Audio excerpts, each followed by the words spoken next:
ওই কালোটা কত বয়স? আড়াই। 2.5 বছর বয়স? ওটা দেখে তো মনে হচ্ছে ছোট, মানে দেশি নাকি? দেশি তো। ও জার্সি নাকি? দেশি, আচ্ছা। এইটাও তো দেশি গরু? সব দেশি, সব দেশি গরু। আচ্ছা, এ বিক্রি নাই। এটা বিক্রি করবে না? এ হেভি গরু গো। হ্যাঁ হ্যাঁ, হ্যাঁ। দেখেই মনে হচ্ছে। আয় আয় আয়, ভয় পাচ্ছে আমাকে, নতুন লোক তো। এটাও দেশি? এটা সব দেশি, আমার সব দেশি। আর কি এমনি কি করো, কাজ কি? আমার এই তো চাষের কাজ। কি চাষ করো? আমার ধান চাষ আছে। ও, ধান চাষ। এই তো ভোরবেলা কাজ করে না, আলু খুলে চলে এলি। ক বিঘে ধান আছে? আমার খাবার মতন, আমি বেশি জমি করি না। এমনি লোকের কাজ করো নাকি? আর গরুও আছে? ও, আর এইটা ছোটটা, এইটা কি? এটা এটা আছে। এটাও এরে? আচ্ছা, ওইটাও এরে। ওটাকে কি ইয়ে করুনি, তাই তো? ওটাকে সেই হেলে করনি? না না না আর গরু, এই গরুকে কি কাজেও লাগাও না তোমরা? না মানে কোনো ওই লাঙল টাঙল এইসব? না না না, লাওলার আছে। মানে উঠে গেছে তাই তো? গ্রামের দিকে আর সব টাকা। আমাদের ওইদিকে একজন করেছে লাঙল, মানে ওই ইয়ে দেয়, মই টই দেয়। কোন জায়গায়? আমাদের কতুলপুর। কোতলপুর? আচ্ছা, সীতাপুর কোতলপুর। হ্যাঁ হ্যাঁ হ্যাঁ। গরুটার দুধ কিরকম হয়? দুধ খারাপ নেই আমাদের। কত করে হয় দুধ? 3 কিলো নাকি? ও সকালে তোমার 3 কিলো 4 কিলো দুধ আছে। এটা? হ্যাঁ। বাহ, ভালোই দুধ হয়। কটা বাচ্চা হয়েছে? কোনটা? 3টে।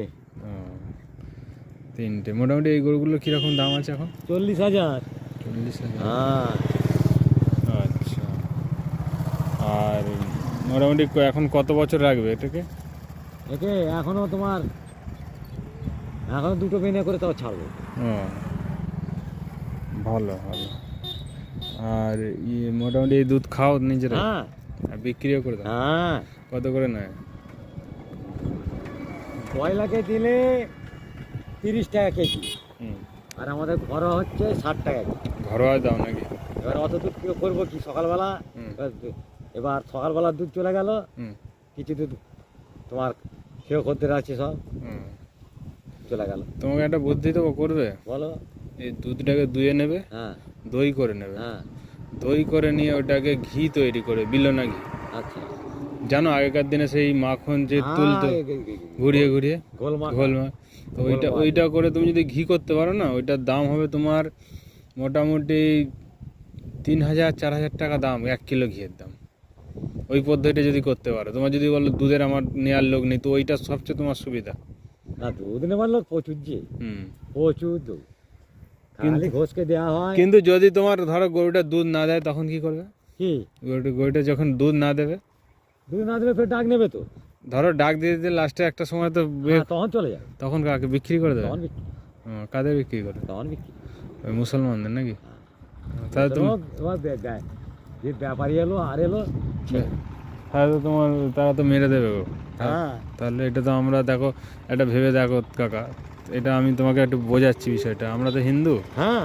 তো হিন্দুদের গরুকে গোমাতা বলা হয়, একটা পুজো, মানে ভগবানের মতন পুজো করা হয়। কিন্তু এ যতদিন তোমাকে দিয়েছে, তুমি আবার ভেবে দেখো যে এ দিয়েছে যতদিন। তুমি বলবে কি আমায়, হুম। আমি যখন এসব জিনিস এ করি, আমার খাওয়া দাওয়া থাকে না। আচ্ছা, আমার খাওয়া দাওয়া থাকে না, মন খারাপ হয়ে যায়। এত সস্তার নয়। কিন্তু তুমি কি একটা পথ বলবো, তোমাকে বিক্রি না করে তুমি ওটাকে যতদিনও বাঁচবে ঘরে রাখো, তারপর যখন মারা যাবে তখন তাকে যদি তুমি মাটিতে সমাধি করো, আমরা যেই পদ্ধতিতে বলবো সেইভাবে যদি করো, ওটা 5 বছর পর ওই ষাঁড়টার দাম হবে 40-50 হাজার টাকা দাম হবে, ওই ষাঁড়টার দাম। তো সেইটা তোমার তাহলে দুঃখ হবে না, পাপও হলো না। আমাদের শাস্ত্রে বলছে গোমাতাকে বিক্রি যদি কসাইকে করে দাও তুমি, সেটা পাপ। সে সবই বুঝি, সে সবই বুঝি আমরা। কিন্তু এটা খারাপও তো একটা। দেখো বাড়িতে আমরা যদি কেউ, আমার বাড়িতে মা আছে কি বাবা আছে, সে সারা জীবন আমাকে মানুষ করলো, খেতে দিল। বলছি তো সবই বুঝি আমি, কিন্তু করার কিচ্ছু নেই। হয়তো তোমার পদ্ধতিটা বললাম তোমাকে কিন্তু ওকে বাঁচিয়ে রাখতে হবে, যতদিন বাঁচবে, তারপর তোমাকে ওটা ওইভাবে কাজ করতে হবে। তোমার যদি অসুবিধা হয় আমার সঙ্গে কন্ট্যাক্ট রাখো, ঠিক আছে? আমার নাম্বার তোমায় দিয়ে যাচ্ছি আমি। নাম্বার দিতে হবে না, তুমি যেটা বলছো আমি সবই বুঝি। আমি এইসব জিনিস, আমি সেই ধরতে গেলে 9টোবেলা থেকে এইসব জিনিস আমার আজ থেকে নয়। ওটাকে বিক্রি করবে না তুমি, যে পদ্ধতিটা বললাম ওই কথাই করো। আর গরুর গোমূত্র গোবরকে কাজে লাগানো যায় অনেক কিছু, হিসাবগুলো তুমি শিখতে পারো। আমরা গরুর গোমূত্র তো ও তো যেমন করে জমিতে চলে যায়, হুম জমিতে সার বিক্রি করো ওই তো মানে গোবর গোবর না, গোবর যে হয় আমাদের ঘুঁটে হয়ে গেল। ঘুঁটে করে ফেলছো, আচ্ছা আচ্ছা, ঘুঁটে নিজেরাই জ্বালাচ্ছ। হ্যাঁ, কিন্তু ঘুঁটে ছাড়াও ধূপ, মাজন, বিভিন্ন প্রোডাক্ট তৈরি হয়, জীবামৃত, ঘনা জীবামৃত, যেগুলো তোমার চাষিদের যদি বিক্রি করতে পারো, আমি তোমাকে সেই লাইন তোমাকে করে দিতে এই পারি। তো আমাদের গোলসার যে হুম গোলসার এখন তো পড়ে আছে, হুম গোলসার সব পড়ে আছে। এবার ধান, এই গরমে ধান উঠবে, হ্যাঁ। উঠে গেলে ওই সার জমিতে চলে যায়। তুমি যে এই গরুগুলো রেখেছো না, এই গরুগুলোর অমূল্য আছে। এই দেখো দেশি গরু আস্তে আস্তে লুপ্ত হয়ে যাচ্ছে প্রায়। তো এই গরুগুলোর গোমূত্র গোবরকে কাজে লাগিয়ে তুমি যদি এখানে চাষিদেরকেও মানে করতে পারো, তার মানে এটাকে সারটাকে, তোমার একটা ভালো প্রফিট হয়। তুমি এখন কি সের উপর নির্ভরশীল? শুধু দুধটার উপর মেনলি হ্যাঁ। অর্থ তোমার আসে দুধ থেকে, তো কিন্তু তুমি এই গরুটাকে তখনই বাঁচিয়ে রাখতে পারবে যখন তুমি ভেবে দেখো তো গরুর গোমূত্র গোবর শেষ জীবন পর্যন্ত দিচ্ছ, কিন্তু দুধটা শেষ জীবন পর্যন্ত দিচ্ছে না, তুমি ওই জন্যই ওকে বিক্রি করে দিতে হচ্ছে। কিন্তু তুমি যদি গোমূত্র গোবর থেকেও অর্থটা উপার্জন করতে পারো, তাহলে কিন্তু তোমার ওকে রাখতে পারবে, আর ওই শেষ জীবনে ওকে মৃত্যুর পরে সমাধি দিতে পারবে। তাহলে তুমি নিজে কিছু পাপ কাজের সঙ্গে জড়িত হলে না, এটা বোঝানো। আর এটা দাদা সবই বুঝি গো, আমাকে বোঝানো সবই কারণ বুঝি। অন্য রাজ্যে এইটা জানে মানুষ, তারা কিন্তু এইরকম বিক্রি করে দেয় না, ঠিক আছে? তুমি যা, ঠিক আছে, আমি একটা কাজ রয়েছে এখন। হ্যাঁ ঠিক আছে, এটা বুঝিয়ে দিলাম তোমার। হ্যাঁ, আর ওইটা বিক্রি করার প্ল্যান করছো তো, ওই যে এটা গরুর হেলেটা ওটা বিক্রি না করে আমাদের সঙ্গে যোগাযোগ রাখো, ঠিক আছে? পয়সা তোমার লাগবেই ওটা নিলে, যদি ফ্রিতে ধরো আমি ওটাকে নিয়ে গোশালায় পাঠিয়ে দিলাম আমাদের কোনো জায়গায়, হ্যাঁ। তাহলে কি তুমি রাজি না বিক্রি করবে পয়সার জন্য? ওটা কিন্তু কাটবে ওরা, কিন্তু এটা মাথায় রাখবে।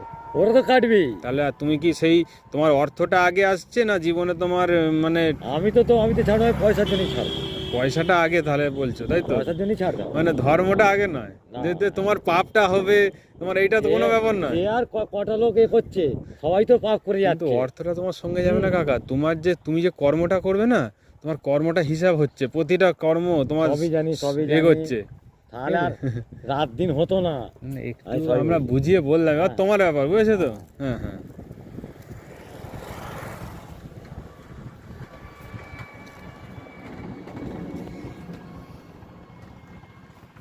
তোমার তাহলে বাড়িটা কোনটা কাকা?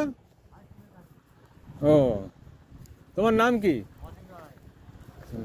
আর মোটামুটি কত টাকা বিক্রি করবো এটা, ওই ষাঁড়টা? ওটা 19,000 টাকা দাম আছে। দাম দিয়ে দিয়েছে?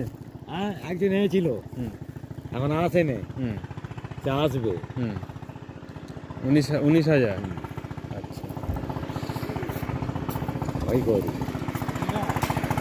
এটা কি বলতে পারো? এটা কি সুগুন সেন্ট আছে তো? এটা হচ্ছে ধূপ, মানে এই যে আমরা গোবরের এ থেকে ঘুঁটে করছি, হ্যাঁ। ঘুঁটে করার পর এটাকে আরো বিভিন্ন রকম উপাদান আছে, গুয়ারগাম আছে, হাবন সামগ্রী আছে, ধুনো আছে, চন্দন কাঠ গুঁড়ো, এইসব দিয়ে আমরা একটা ধূপ বানিয়েছি। আচ্ছা এইগুলো বিক্রি করে আমার অর্থ উপার্জন করা সম্ভব, আচ্ছা ঠিক আছে? আমরা মাজন তৈরি করি, আচ্ছা। এই যে ঘুঁটের গোবরটাকে ঘুঁটে দিলাম, তো ঘুঁটের পর এটাকে ছাই হলো, হ্যাঁ ছাইয়ের মাধ্যমে তার সঙ্গে আরো গোলমরিচ, এলাচ, হ্যাঁ আম পাতা, জাম পাতাকে শুকিয়ে আমরা সেগুলোকে করছি। মানে এগুলো কি হবে, তোমার ইনকামের একটা জায়গা হবে, ঠিক আছে? তার জন্য এটা করো, তুমি দু একটা নিয়ে রাখো, জ্বালাবে বাড়িতে বলবে এই বিষয়টা, ঠিক আছে? হ্যাঁ এদিকে যাওয়া হবে নাকি? হ্যাঁ, এই দিকটা জ্বালাবেন, সুগন্ধ ভালো। আর কেমিক্যাল তো বাজারের যে ধূপগুলো না, এগুলো কেমিক্যাল, এতে কোনো কেমিক্যাল নেই। বাজারের ধূপ যতটা পারবেন বর্জন করবেন সবসময়, যদিও জ্বালান তো ধুনোটা জ্বালাবেন। ধুনো ছাড়া এই বাজারের যে ধূপ একদম বাড়িতে বন্ধ করে দেবেন। ধুনো তো আবার মন্থতলা দেওয়া যায়। মনসাতলা দেওয়া যাবে না। এটা আমার জানা নেই, মনসাতলা বাড়ির মধ্যে দিন না, অসুবিধা কি আছে? মনসাতলা দেওয়া এটা একটা সংস্কার সব আছে, জায়গায় দেওয়া যাবে, মন্থর কাছে কাছে ধুনো দেওয়া যাবে। এটা একটা সংস্কার হয়ে আসছে আমাদের। হ্যাঁ, কিন্তু এইটা এবার আমরা কিন্তু সবসময় এগুলোকে, এখনকার যুগ অনুসারে অনেক কিছু চেঞ্জ হয়ে যাচ্ছে না মানুষের। এটা বাড়িতে জ্বালা, কোন জ্বলবে? এটা 8 ঘন্টার উপর জ্বলবে।